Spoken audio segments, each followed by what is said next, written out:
everyone, and welcome to the Career Vault podcast. I am Jennifer Fellon. I am a career strategist and leadership expert, and I'm here to help you bridge that gap between where you are and where you want to be.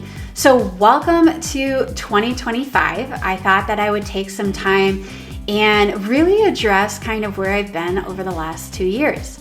So in 2023, I did my first soft launch, which is where I created the first 9 episodes of my podcast. And now I wanted to take that step back after that. I kind of gathered some data and I was kind of like, okay, this isn't the full course I want to create. I really want to spend some time with that. And I do have an active income, which means that I work actively. I am a vice president of operations. And, taking that time and really having to dedicate what time you're allowed, I decided to take that step back and really say, okay, you know what?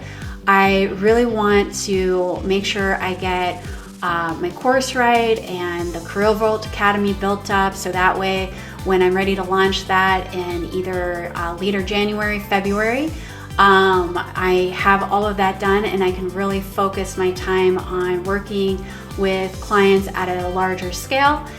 So that's kind of really what I've been focused on, and I wanted to do a relaunch in the year of 2025 in January to really kind of bring everything out, and really I have so many ideas for different things that I wanted to do. So I thought what would be great is for the first month to really talk about what job trends are out there and what we're seeing in the job market. Wanted to go over a little bit of that. So a lot of my content is going to center around that, and I thought we would talk about that a little deeper on this level in this podcast. Or at least this podcast episode.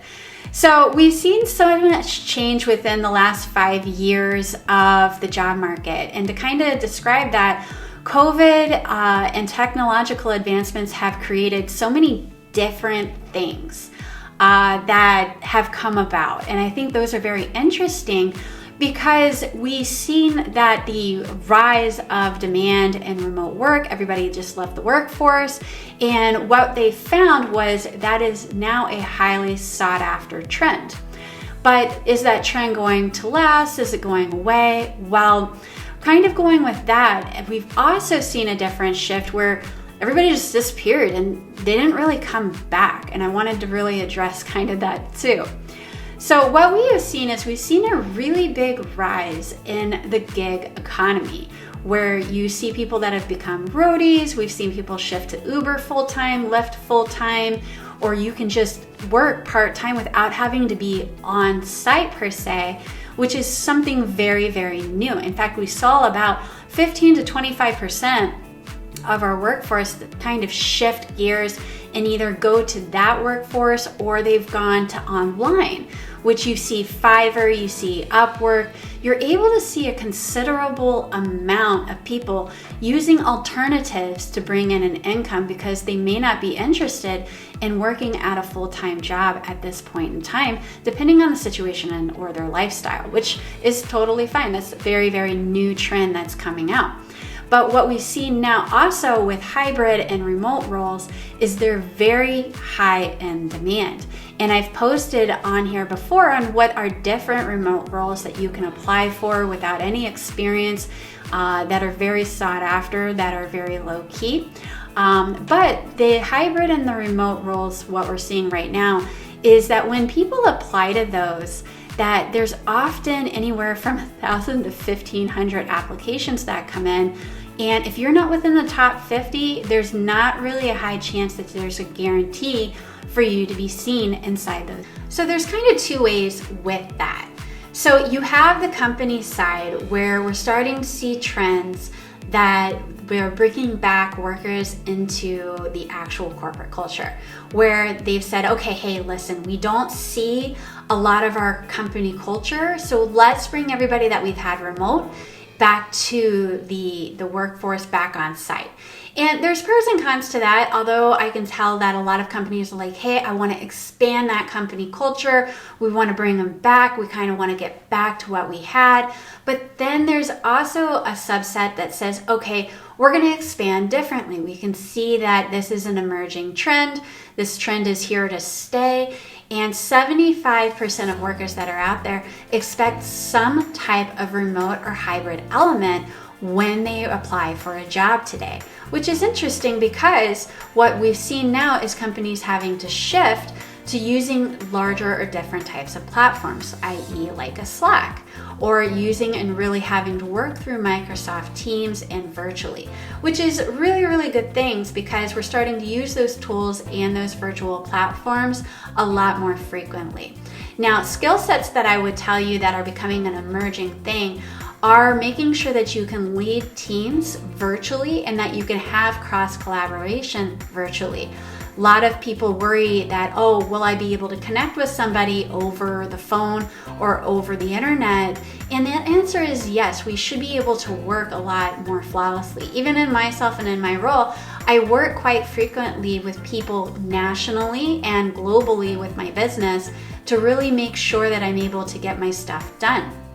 Being able to have those connections, just for some tips that are out there, is just making sure that you turn the camera on. You can openly read somebody's body language through video.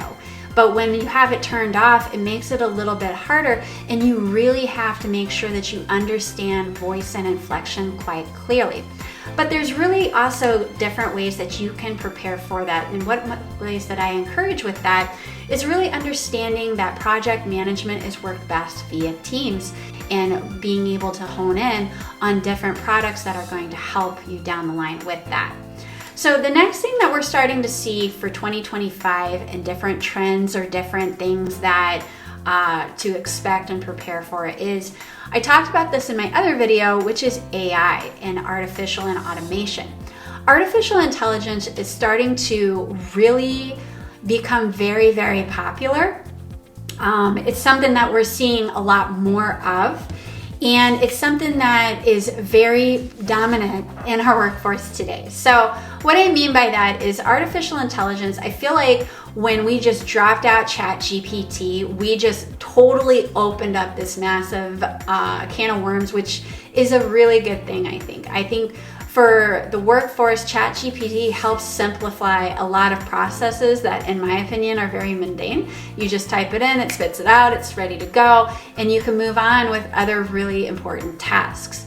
But what we've also seen is there's a lot more that's out there when it comes to AI. It's not really something that, you know, is sticking to a tech workspace. You're starting to see that in finance and retail, but also in creative industries. So what I mean by that is if you Google like Leonardo AI or Vito or Voto AI, you start to see a lot of different things coming abroad, which I think is really kind of cool, because in a creative space, you can actually do speech to text to video or to image, and it's been really interesting to see different things that are coming out online in a creative space to say, hey, you know what? Wow, almost anybody can design this now, and they can take those elements and reapply them.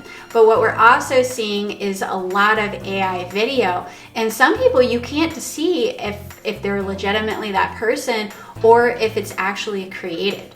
And that's a really unique concept for a small business. Having spokespersons that can be automated is something really kind of cool. And if you are there to embrace it, it's something that can really hone in and you can really build some skills. But that skills for machine learning and AI tools is going to be sought after and very high in demand. One thing that I think is very interesting on this concept is when you see a lot of those coding classes and you see a lot of kids today taking coding classes and using languages like Python, it's something that I think is really, really interesting, because that's kind of where we're seeing that shift and that pivot starting to turn. So what are like different type of career paths or examples?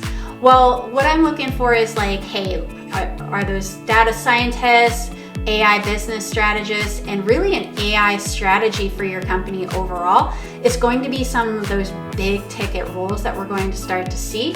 So those are things like, for me, I would look at and I would say, okay, I would honestly start to look at what certifications that are out there, that if I wanted to separate myself from a landscape and really talk about what skill sets I offer a company, I would really have in there like an AI certification. And a lot of colleges right now are really starting to work as fast as they can to get those out there, so that way students can enroll in them.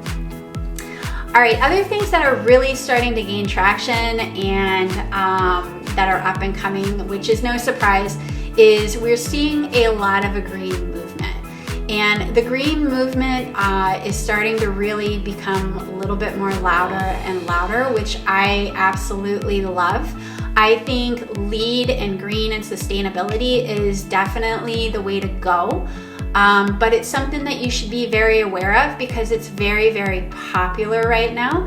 Understanding how we infect our environment and how we are really navigating that landscape and what tools are up and coming are very interesting. We are seeing that more prevalent thing of where we have hybrid vehicles and we have all electric vehicles, even though this is nothing new and Tesla is very popular and they're a really great company. It's starting to show like what sustainable materials that we use when we go to build buildings. Is it a LEED building? Are you using sustainability? Are you using cost saving initiatives and stuff that you can use to build? So I thought that was really something that was kind of interesting when I did my research, that is becoming very popular, but you should also kind of be aware about, because green jobs are gaining a lot of momentum. And having an idea of, you know, what is certifiably green, what is LEED, those are going to be very, very popular, and what to expect. Another popular movement that we're still seeing is with companies and the way that they're shifting and they're taking their technology.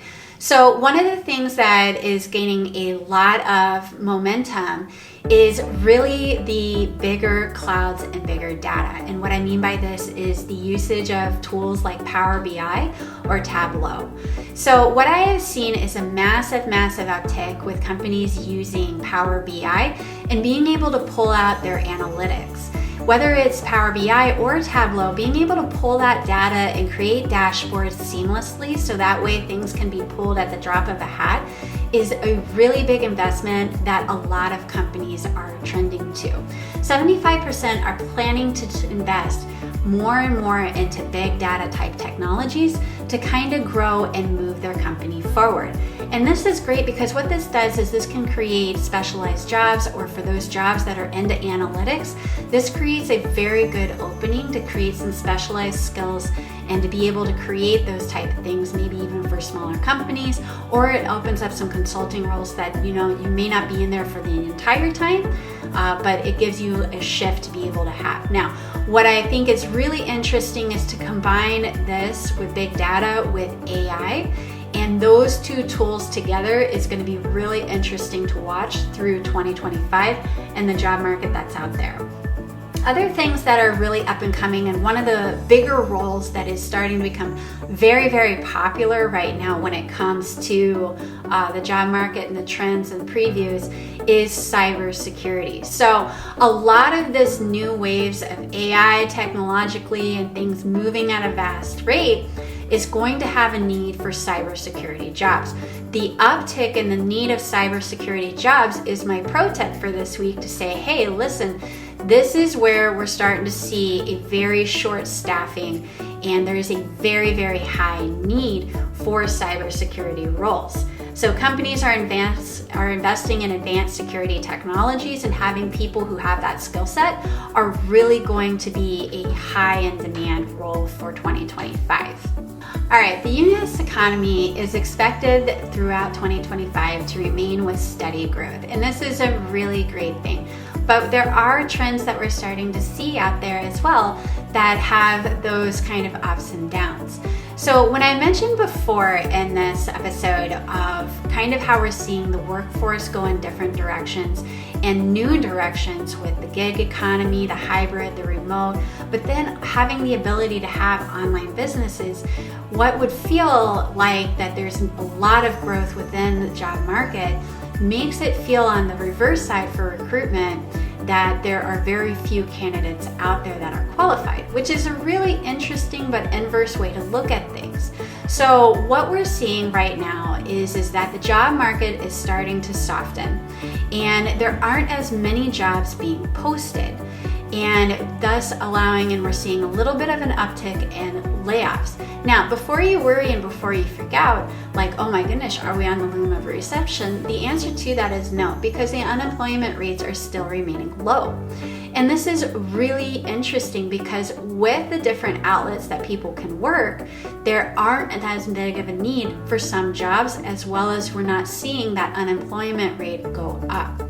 Now, what this also feels on the reverse side is finding the right candidate has become harder and harder because the need for an on-site physical job isn't as high as what it was before COVID. And that's very interesting to keep in mind. So with the rise of a Fiverr, Upwork, or the gig economies that are on the road, there are other alternatives that people can seek out. Now, other things that I would encourage during this time is that making sure that you use online education to continue yourself for different certifications for different fields, making sure that your unique factor stays updated and relevant. All right, that's it for this week's episode. If you are interested in more content or more information on how you can help grow your career, go ahead and visit my site at jenniferfallon.com. I always love to socialize. I would love to connect with you on LinkedIn or on Instagram. You can connect with me on either of those over here. I look forward to seeing you next time. Take care.